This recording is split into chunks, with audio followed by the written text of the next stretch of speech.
بسم الله الرحمن الرحيم. الرحمن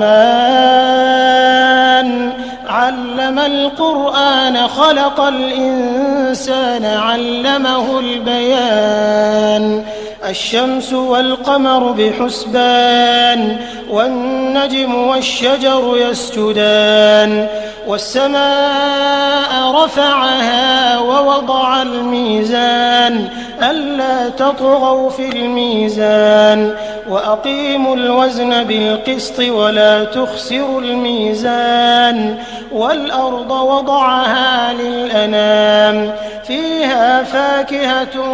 والنخل ذات الأكمام والحب ذو العصف والريحان فبأي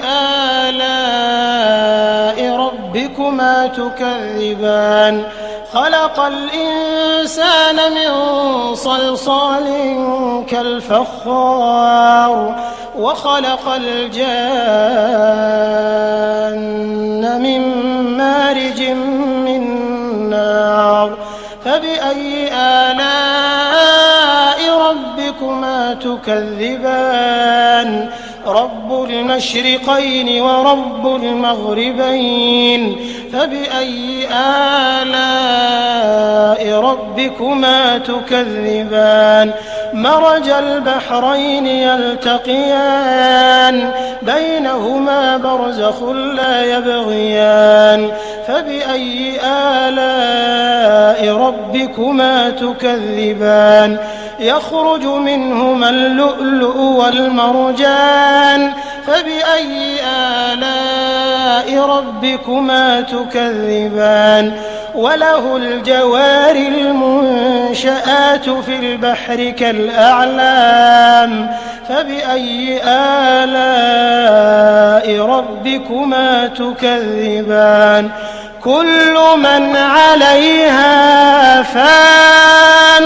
ويبقى وجه ربك ذو الجلال والإكرام فبأي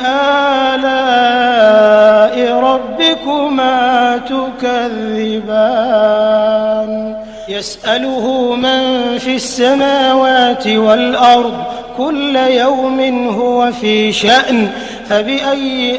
آلاء ربكما تكذبان سنفرغ لكم أيها الثقلان فبأي آلاء ربكما تكذبان يا معشر الجن والإنس إن استطعتم أن تنفذوا من أقطار السماوات والأرض فانفذوا لا تنفذون إلا بسلطان فبأي آلاء ربكما تكذبان يرسل عليكما شواظ من نار ونحاس فلا تنتصران فبأي آلاء ربكما تكذبان فإذا انشقت السماء فكانت وردة كالدهان فبأي آلاء ربكما تكذبان فيومئذ لا يسأل عن ذنبه إنس ولا جان فبأي آلاء ربكما تكذبان يعرف المجرمون بسيماهم فيؤخذ بالنواصي والأقدام فبأي آلاء ربكما تكذبان هذه جهنم التي يكذب بها المجرمون يطوفون بينها وبين حميم آن فبأي آلاء ربكما تكذبان ولمن خاف مقام ربه جنتان فبأي آلاء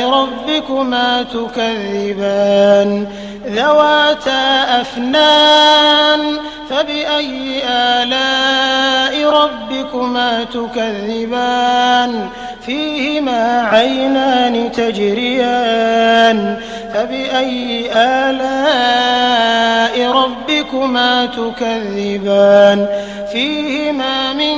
كل فاكهة زوجان فبأي آلاء ربكما تكذبان متكئين على فرش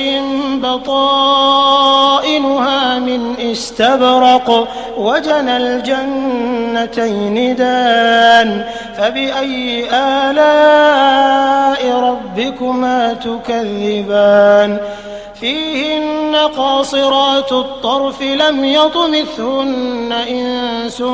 قبلهم ولا جان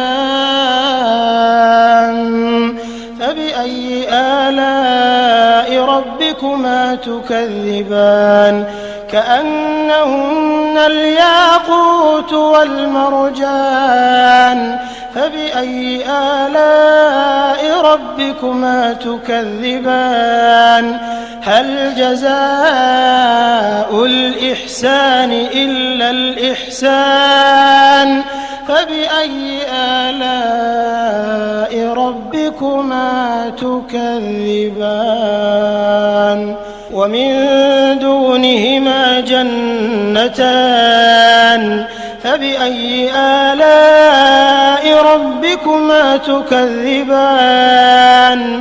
مدهامتان فبأي آلاء ربكما تكذبان فيهما عينان نضاختان فبأي آلاء ربكما تكذبان فيهما فاكهة ونخل ورمان فبأي آلاء ربكما تكذبان فيهن خيرات حسان فبأي آلاء ربكما تكذبان حور مقصورات في الخيام فبأي آلاء ربكما تكذبان لم يطمثهن إنس قبلهم ولا جان فبأي آلاء ربكما تكذبان متكئين على رفرف خضر وعبقري حسان فبأي آلاء ربكما تكذبان تبارك اسم ربك ذي الجلال والإكرام